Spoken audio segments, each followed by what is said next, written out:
Hey,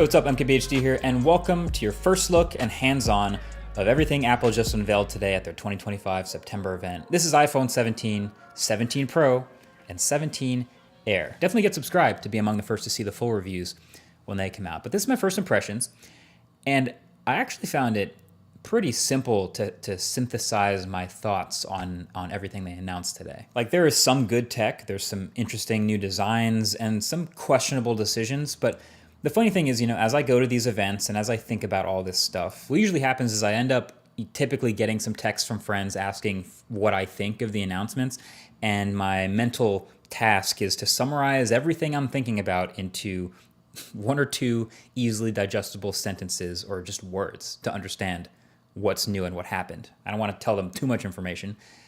And so that's what I'm going to give you about each of the things Apple announced today. I'm going to give you my super compressed version of what I saw. So let's just start with the iPhone 17, right? The base new iPhones. My ultra simple summary for the iPhone 17 would be, hey, it got ProMotion and a better selfie camera, and the rest is mostly the same.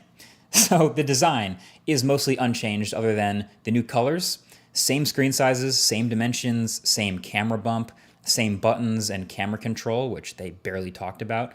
But there's a new A19 chip inside, which we expected. That should see some nice performance gains and efficiency bumps, roughly 20% faster CPU, which is nice.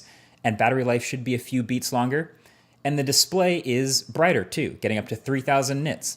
But this is the first time we are seeing a Pro-branded feature on a non-Pro iPhone, because every new iPhone across the range now has ProMotion. And it's the same ProMotion too. It's the adaptive 1 to 120 hertz. Doesn't seem to be handicapped at all. It's funny, we always used to have that, regular people don't care about 120 hertz argument, but now here it is on the new base iPhones. So, hey, sounds great to me. This makes the base iPhones much more usable, and so does the new base storage of 256 gigs. So those are welcome upgrades. But the other new thing was the selfie camera. And it was funny, the keynote was pretty chill up until the point where they started to talk about this, and it was actually the loudest applause, and it was really tempting to make fun of it. But I actually do think this is really clever, because all these new iPhones have this massively upgraded selfie camera system. They're calling it center stage, but I actually think that kind of does a disservice, because the actual center stage on their laptops and stuff is kind of annoying. But what's happening is, with these phones, they all have a larger 24 megapixel square selfie camera sensor. And so then when you go to take a selfie, the phone can take a regular vertical selfie, or can manually or even automatically take a horizontal selfie without you having to rotate the phone. And honestly, this might be genius. Like, the default for most people is obviously to take a vertical selfie now. It just fits on the phone. You're probably viewing it on the phone.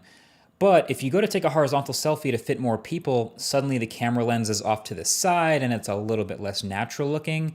So now, since the selfie camera is larger and a square, it can literally just crop an 18 megapixel selfie in portrait or landscape, and for videos or photos.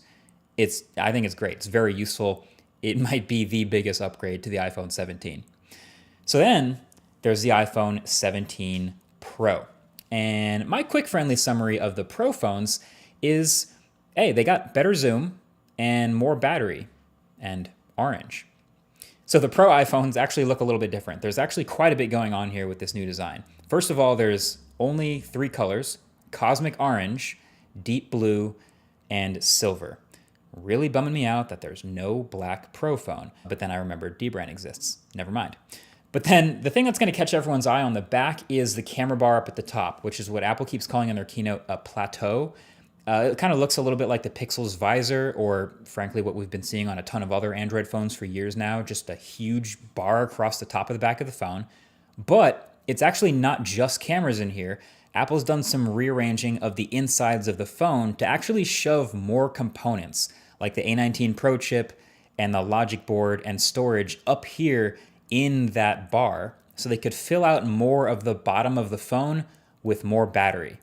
And that approach is going to make even more sense in a little bit. But my first reaction to that is, oh, yeah, great. That sounds like these Pro phones might actually come with a real substantial battery upgrade from last year, which is, again, very welcome. Now, you might also notice some other little things like the millimeter wave antenna at the top of the phone and the ring around that plateau actually also being an antenna. But then the other new design element is that they actually switched back